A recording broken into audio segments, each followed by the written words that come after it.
So you finally found the house and you've written down the number, and that's all that's important in your offer, right? Wrong.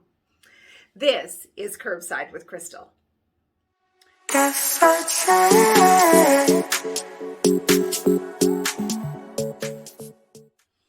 So before we start talking about the great components of an amazing offer, I'd like to invite you to subscribe to my YouTube channel and follow me on all the social media outlets so you can keep up to date on what's going on in the market and the latest real estate trends. And so I know I'm not talking to myself. So aside from price, what matters in an offer? And again, certainly price is very, very important. And hopefully you can meet somewhere in the middle between the buyer's expectations and the seller's expectations. But following that, there are some other components that add a lot of weight to the offer. So the second one is deposit. So if you're coming as a buyer, if you're coming to the table with a very small deposit of $1,000 or $2,000 or $5,000, that doesn't add a whole lot of weight to your offer. But if you're coming to the table with a large deposit, not only does it show that you're serious about a house, but it also talks about your financial well-being and your financial strength as well. So again, that adds a lot of weight to the offer. And the third component is conditions. So the most common conditions that we see are condition on financing and condition on inspection. So in a non-multiple offer situation, these are sort of expected and not a surprise at all. But there's a lot of other conditions as well. So if your offer is full of conditions and your Schedule A is 2 or 3 pages long full of conditions, this may raise some flags for the seller. Say, okay, how serious are these people about this? Are they just looking for some way to get out of the closing of the purchase of the house?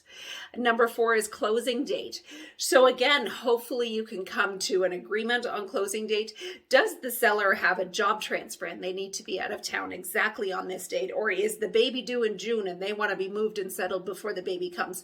What is their situation? And hopefully as a buyer, your agent has reached out to the seller's agents and had that conversation so they know what's happening with the seller. So closing date can certainly make or break a deal for sure. Inclusions and exclusions. So this is basically what's included in the purchase price of the house. I have seen some deals almost die over things like pool tables or lawn tractors or different things like that. I always tell my clients when we're buying a house, we're not shopping at Leon's. We're not buying the furniture. We are buying the house. If we can come to terms on different things like pool tables and lawn tractors and different things like that, then that is a different conversation, but you're shopping for the house. So let's concentrate on the house. And number 6, offer presentation. During COVID, we really got away from in-person offer presentation and everything was emailed in.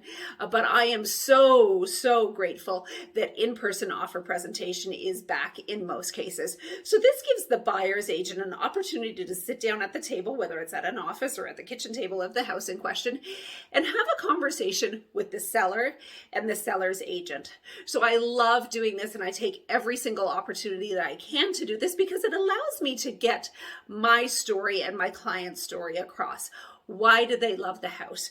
Why did they put this price down? What are their restraints? And of course, I'm asking permission to tell all of this or I'm not sharing anything. But it allows me to build rapport and have conversations. And it also allows me to be present while they're having their first look at the offer. So if they have any questions, I'm right there across the table to answer those questions. It's not a phone call. It's not an email. We're just going to talk across the table. So I really am grateful that in-person offer presentation is back in a lot of cases.